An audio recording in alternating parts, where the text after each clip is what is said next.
Reena was surprised to hear a voice while shopping in Mysore. She looked around, but no one was there. Thinking it might be someone else calling her name, she was about to give the shopkeeper her money and walk away when she heard another voice calling out, Reena. This time she turned around and saw a young woman in a chocolate colored dress running towards her. Reena stared at her, wondering who she could be. She immediately beamed, You, where are you? She asked in surprise. She was looking at her old friend with bewildered eyes. It has been 5 years since we parted ways. How are you? Niharika asked in a surprised voice. I came here to attend a seminar. I have to go back tonight. I can't believe I saw you here. I never imagined that we would meet like this.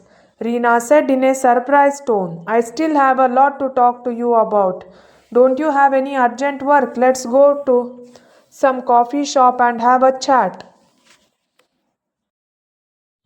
No, Reena. My house is right here. Let us go there and chat. We have met after so many years. Niharika spoke her mind.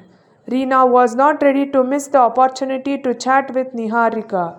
She called her mother in law and told her that she would be back by evening. In the meantime, Niharika had stopped an auto. I didn't know when she reached the house during the conversation. Wow, Niharika, you took a flat in Mysore. No, this is a rented flat. Reena was very happy to see Niharika's small flat on the third floor. The room was beautifully decorated. Niharika was reserved from the beginning, but Reena was not like that. Their friendship had reached its peak from primary school to college. Reena got a seat in the medical college in Hubli and Niharika left for Mysore. Initially, the two friends kept in touch through letters and phone calls. Later, both of them became so busy that they met only today after many years. As soon as they reached home, Reena gave all the information about her career and the engagement. But Niharika tried to stay away from answering such questions. As Reena sat down on the sofa, she asked enthusiastically, Niharika, have you thought about marriage yet or not? No, I didn't think so. I don't think so, she said. You sit down, I'll bring you tea, and went inside. Reena started looking around Niharika's house. The drawing room was beautifully decorated. There were only books on one shelf. Niharika had told her that she worked in a publishing house when she arrived in the auto. She started looking at every picture displayed there. Then the memories of her and Niharika started coming back to her. Reena had never dreamt that she would meet her. Reena went from there towards the bedroom. That small room was also beautifully decorated. She felt very comfortable. She sat there comfortably. Niharika, bring me something to eat. Reena called from the living room. Niharika laughed. She was making a sandwich for her. She shouted from there, Reena, how many more days will you be in Mysore? I have to leave for the train tonight. The reservation is also done. Why can't you stay here for a few more days? No, Niharika, after much insistence, my mother has agreed to let me attend this seminar. The boy's family is coming to see me tomorrow, Reena said happily. Reena, did you have an arranged marriage? I don't believe it, Niharika asked, laughing.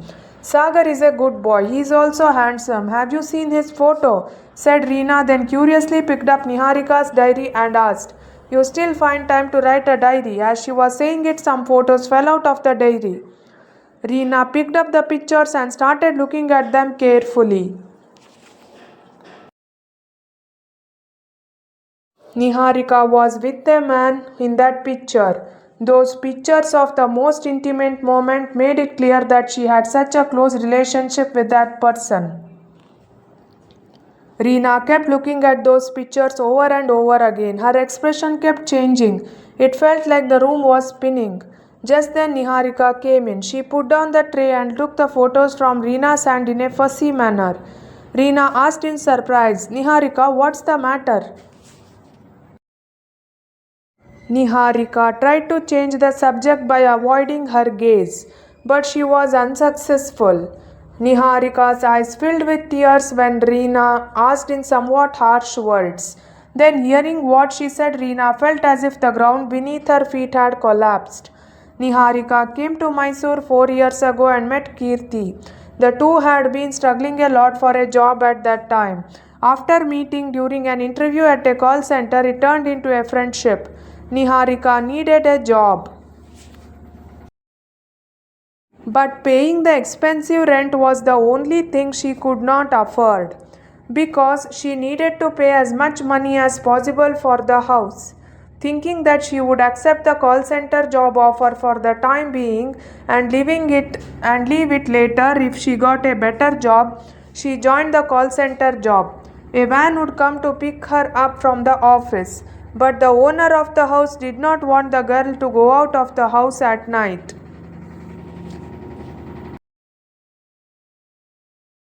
Kirti also got a good job. He was now looking for a house to live in. While he was roaming around Mysore, he proposed to Niharika about renting a flat. Hearing his proposal, she immediately became agitated. Kirti understood her expression and said, Niharika, you will leave at 8 p.m. and return at 8 a.m. I will leave at 8:30 a.m. and return at 7:30 p.m. I am responsible for breakfast in the morning and you are responsible for dinner. This way, even if we are together, we will be far apart.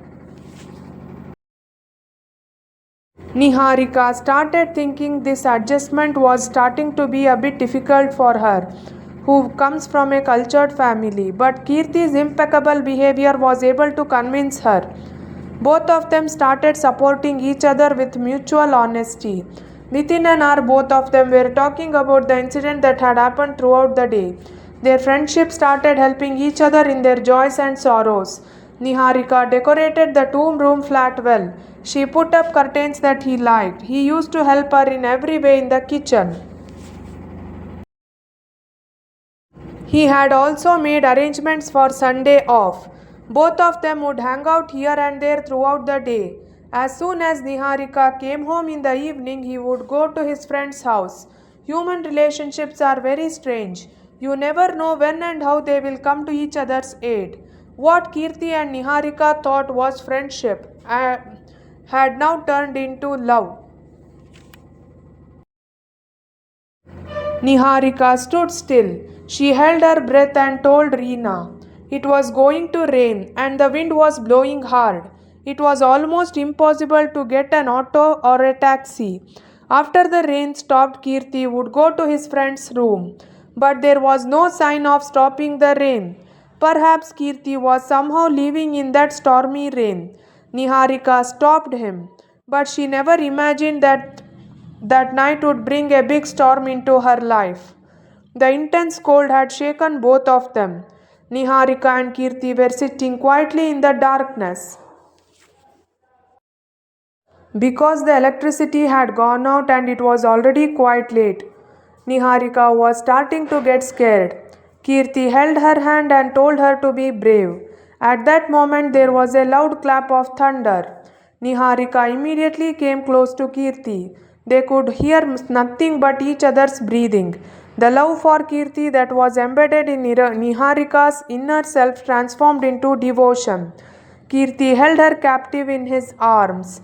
Niharika did not offer any resistance.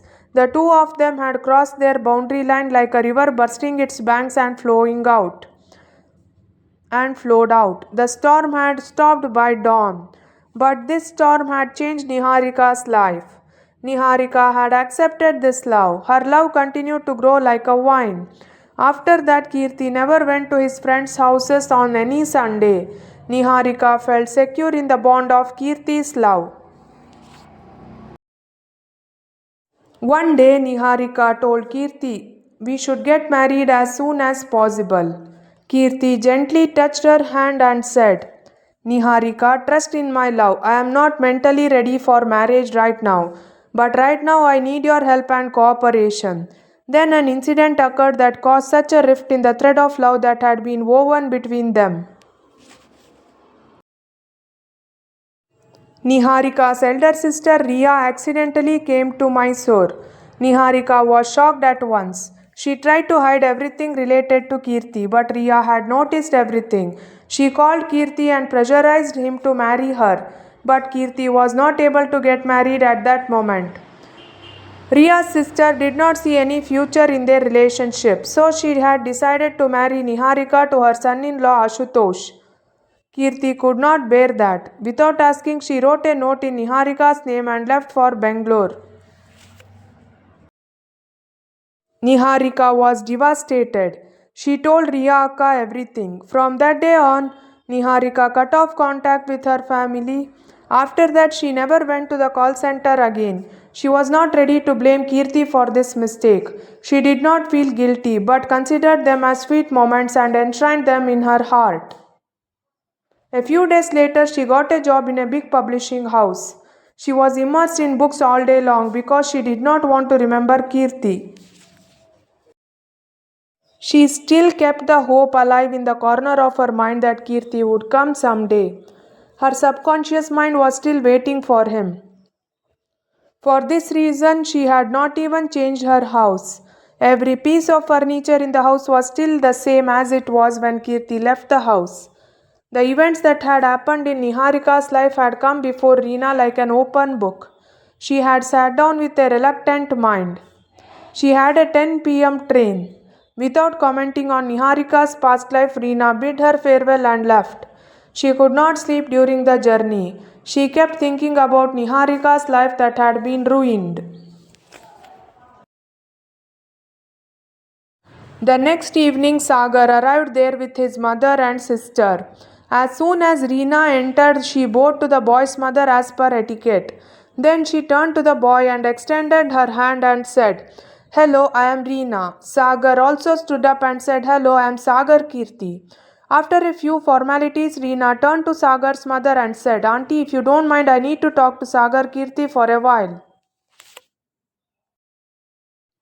Yes, talk freely, said Sagar's mother.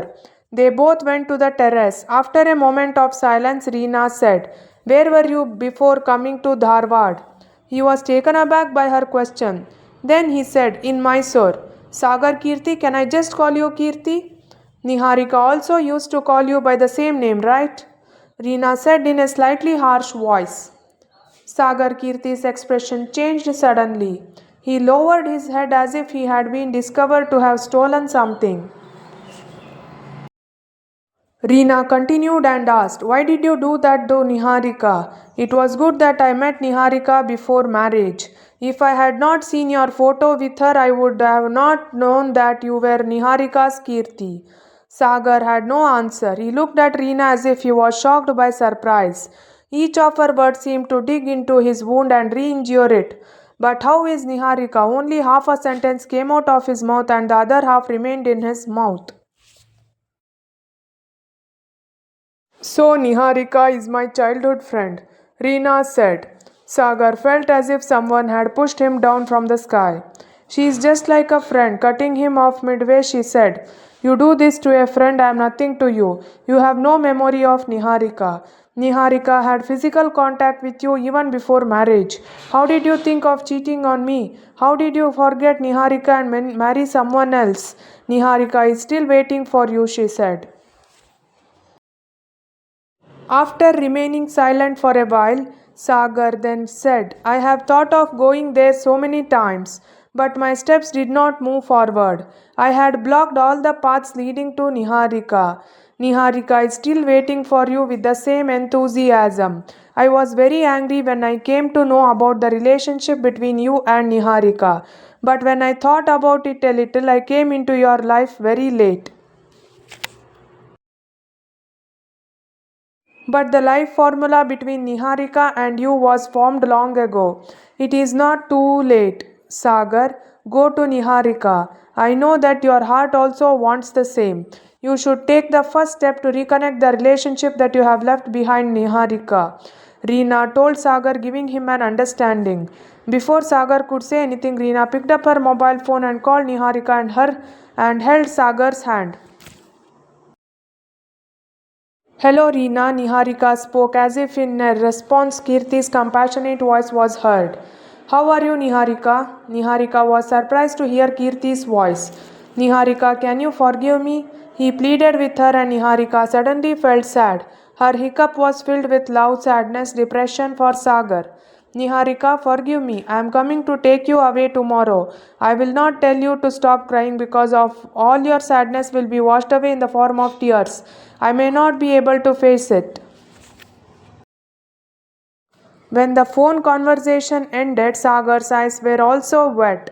At that moment, he held Reena's hands and said with gratitude, "Thank you, Reena, for understanding what I want. Without Niharika, my life would have been boring."